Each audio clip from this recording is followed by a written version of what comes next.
પૂર્વે ગીર સોમનાથ જિલ્લામાં સર્જાયેલ અકસ્માત હિટ એન્ડ રનની ઘટના યુવકની હત્યા માટે જ ઘડાયેલો પ્લાન હોવાની ચોંકાવનારી વિગતો સામે આવી છે।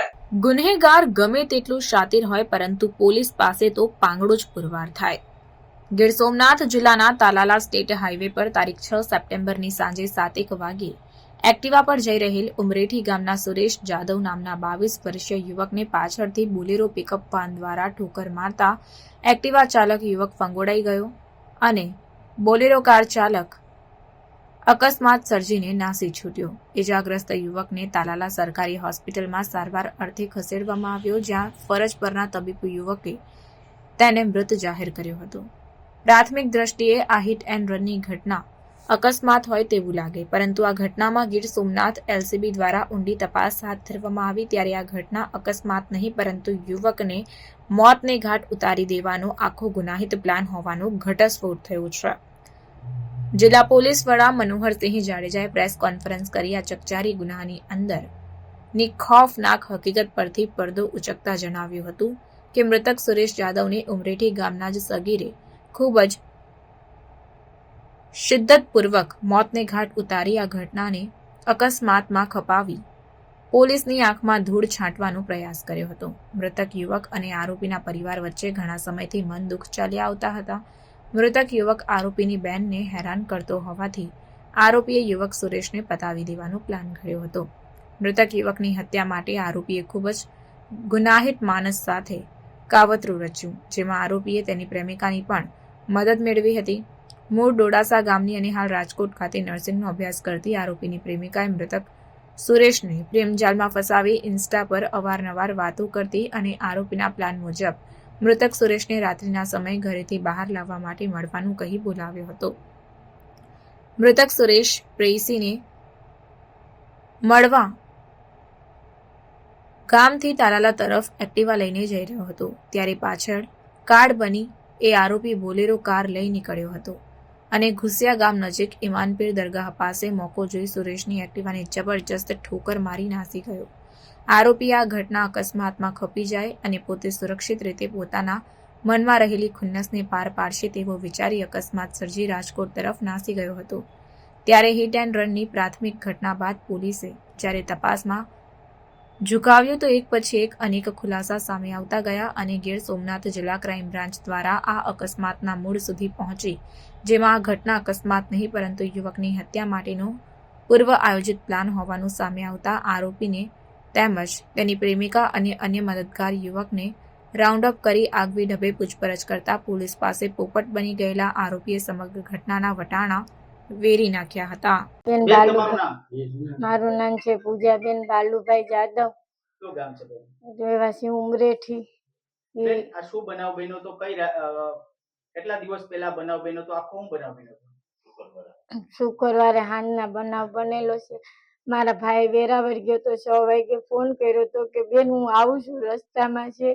પછી ત્યાંથી એના દોસ્તારનો તાલાળાથી ફોન આવ્યો તો ત્યાં ગયો એટલે એને માથામાં પાઇપ મારી અને એને હત્યા કરવામાં આવેલી છે અને એની માથે બોલેરો ફેરવેલો છે। મારા ભાઈનું મોઢું જોવાય અમને નથી મળ્યું, અમને ન્યાય જોઈએ સાહેબ। હું બધાને હાથ જોડીને વિનંતી કરું કે મારા ભાઈને ન્યાય અપાવો, મારી એટલી જ ન્યાય છે, સરકાર પાસે શું માંગણી છે?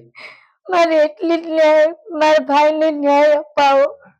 વારંવાર અમને આવી રીતના ધમકી આપે છે, માથે બહુ મોટા બુટલેગર છે, એના માણસો પણ બહુ માથા ભારી છે, અમને ન્યાય દેવડાવો। મારે એમનું મોઢું નથી જોયું મારા ભાઈનું। અકસ્માત નથી, આ હત્યા છે એમ કહી દીધું? હા હત્યા છે, અકસ્માત નથી કરેલો। બેન, તમારું નામ? મારું નામ શાંતિબેન, બેન કયું ગામ છે આ? ઉમરેઠી। બેન, શું બનાવ બન્યો તો અને આ આપણે જે વ્યક્તિનું મોત થયું છે એક્સિડન્ટમાં, એ તમને શું થાય છે? એ મારો દીકરો છે સગો ને મેં 6 વાગે સાહેબ ફોન કર્યો છે કે ભાઈ તું ક્યાં પૂગ્યો છે? કે મમ્મી હું છે ને મોરાજ પૂગ્યો છે ને હું પૂગવા આવ્યો છે હમણાં, કે કાંઈ તું ઉપાધિ કરતી નહીં, મને તાલાળાથી એમરજન્સીનો ફોન આવ્યો છે તે મારે જવું પડશે એ કે। તો હું કહું ઠેક દીકરા, તો મેં પાછો અડધી કલાક પછી પાછો ફોન કર્યો તો મારા દીકરાનો મોબાઈલ સ્વિચ ઓફ બતાવે. મેં એમ તમને કીધું ક્યારે ખબર પડી હતી કે આવો બનાવ બન્યો છે? અમને બનાવ બન્યો ઈ અમને 8-9 વાગે ફોન આવ્યો અમને હગા કુટુંબ. કેવી રીતે આખો બનાવ બન્યો? આવો બનાવ બન્યો આ વારંવાર કીધા કરતો તો ઈ કે હા બરોબર. હા શું બનાવ બન્યો તો બેન? હવે બનાવ બન્યો તો મારા દીકરાને મેં ફોન કર્યો તો 6 વાગે તો કે મમ્મી હું ભૂગવા આવ્યો છે ઈ કે ને મને પાછો ફોન કર્યો તો મારા દીકરાનો મોબાઈલ સ્વિચ ઓફ બતાવતો હતો. તો મારા દેરવે ફોન કર્યો કે તારો ઝીણકો છોકરો ક્યાં ઘેરે છે? હું કહું ના આવ્યો નથી હજી, એનો મોબાઈલ સ્વિચ ઓફ બતાવે છે. તો મેં કીધું કે કોઈ કીને ફોન કર્યો કે ક્યાં જવું છે? તા કે મારે તાલાળે જવું છે, મને એમરજન્સીમાં બોલાવ્યો છે. હા ને વારંવાર કિસલો છે ને વાઘેલા ઈ દેવી પૂજક ઈ વારંવાર કહેતો તો મને કે તારા છોકરાનું એક દી મારી હાથે ખૂન થશે ઈ કે ને પોટલી કેટલીક વાર ધમકીઓ આવી આપતો ઈ? ઈ વારંવાર અમે કેસ કબાડા સાહેબ કરતા નહીં. ઈ રૂપિયા પાલટી વાળો છે, ઈ ઇંગ્લિશનો મોટો ધંધો કરે છે.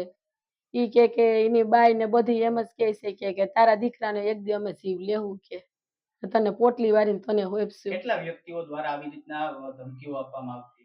આ એના બાઈ ને એના છોકરા ને એનો ઘરવાળો ને બધી ધમકી જ દેતા. પાછા એની પાસે સાથમાં કેટલા માણસો છે ને અમારું કોઈ નથી. બેન ખાસ સરકાર અને પોલીસ તંત્ર પાસે શું માંગણી છે તમારી? મારી માંગણી એ છે કે સાહેબ અમને છે ને માં વિનંતી તમને કરીએ છીએ કે માં અમને ન્યાય દ્યો, ગમે એ મને ન્યાય દ્યો. મારા દીકરાને આવો મારી નાખ્યો છે. એક્સિડન્ટ નથી, આ હત્યા કરેલી છે. જાણી જોઈને કરવામાં આવી? હા જાણી જોઈને કરવામાં આવ્યું છે ને અમને હોય કેતો હતો વારંવાર એટલે એને કરી જ નાખ્યું છે. અમને ખાસ ખબર જ છે કે એને જ કર્યું છે.